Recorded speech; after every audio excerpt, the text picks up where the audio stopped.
नमस्कार शेतकरी मित्रांनो, मी विनोद बांधकर. शेतकरी मित्रांनो, शरद पवार राष्ट्रवादी गटाचे आमदार रोहित पवार यांनी 12 जून 2026 पासून अन्न त्याग आंदोलन या ठिकाणी सुरू केलेले आहे.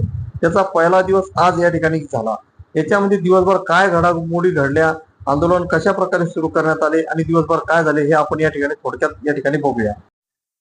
सर्वप्रथम रोहित पवार यांनी त्यांचे पदाधिकारी तसेच अनेक शेतकरी यांना सोबत घेऊन ते संत गाडगे महाराज मठ या ठिकाणी जाऊन गाडगे महाराज यांच्या फोटोला त्यांनी या ठिकाणी हार घातला आणि त्यानंतर तिथून पुढे ते पुण्यश्लोक अहिल्यादेवी होळकर यांच्या प्रतिमेला त्यांनी या ठिकाणी हार घातला. तसेच छत्रपती शिवाजी महाराज यांच्या पुतळ्याला त्यांनी या ठिकाणी हार घालून अन्नत्याग आंदोलनाला त्यांनी या ठिकाणी सुरुवात केली. रोहित पवार या ठिकाणी आंदोलनाला सुरुवात करताना या ठिकाणी म्हणाले की शेतकऱ्याचे हात कोणत्याही एका जाती धर्माचे नाहीत, तर मातीत राबणारे सर्व जाती धर्माचे आहेत.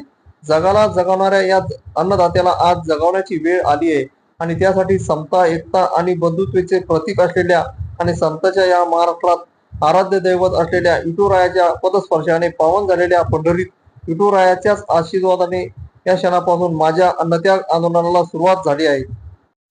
म्हणजेच त्या ठिकाणी यांनी विठुरायाचे दर्शन या ठिकाणी घेतले आणि इथूनच त्यांच्या अन्नत्याग आंदोलनाला या ठिकाणी सुरुवात झालेली आहे असे त्यांनी या ठिकाणी सांगितले. आंदोलनाला या ठिकाणी सकाळी सुरुवात झाली त्यावेळेस त्यांच्या आंदोलनाचा जो मंडप होता त्याच्या सर्व बाजूला या ठिकाणी पोलिसांनी ब्रॅकेट या ठिकाणी लावले होते आणि आंदोलन हे या ठिकाणी असे झाकून या ठिकाणी ठेवण्यात आले होते.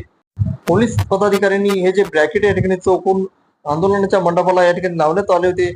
यावर रोहित पवार काय म्हटले ते आपण या ठिकाणी बघूया. रोहित पवार या ठिकाणी म्हटले की पंढरपुरातील अन्नत्याग आंदोलनाच्या आजूबाजूने पडदा लावून हे आंदोलन जनतेपर्यंत पोहोचू नये असा सरकारचा प्रयत्न सुरू आहे. खरं म्हणजे पडदा लावायला इथे काही तमाशा सुरू नाही, उलट सरकारच्या धोरणामुळे सामान्य माणूस आणि शेतकऱ्यांच्याच संसाराचा तमाशा झालेला आहे.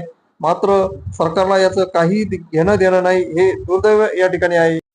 तसेच शेतकरी मित्रांनो, या आंदोलनामध्ये अनेक महाराष्ट्रातील छोट्या मोठ्या शेतकरी संघटनेने या ठिकाणी जाहीर पाठिंबा या आंदोलनाला या ठिकाणी दिलेला आहे.